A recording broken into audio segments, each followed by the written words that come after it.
दंतेवाड़ा में दुकानदार रफीक ने नाबालिग को दिखाया अपना प्राइवेट पार्ट। घड़ी बनवाने गई थी लड़की। गुस्साए लोगों ने मस्जिद से लेकर हाईवे पर चक्का जाम कर दिया।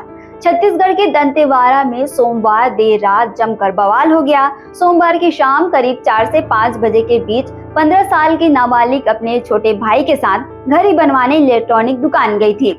दुकानदार मोहम्मद रफीक खान काउंटर पे बैठा था। बच्ची दुकान के अंदर गई, भाई बाहर खड़ा था।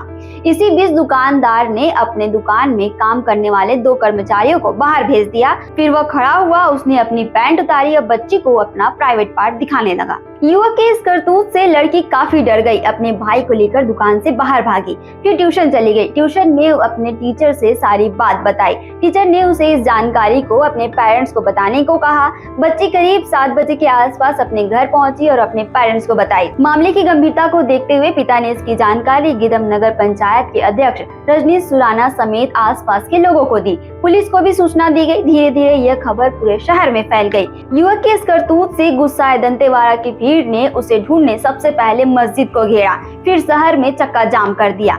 आरोपी की गिरफ्तारी और उसके दुकान को तोड़ने की मांग हुई। हालांकि पुलिस और प्रशासन की समझाइश के बाद जाम खुल गया है। साथ ही देर रात पुलिस ने एफआईआर भी दर्ज करते हुए आरोपी को गिरफ्तार कर लिया है। डेली अपडेट्स के लिए आप देखते रहें वयम छत्तीसगढ़।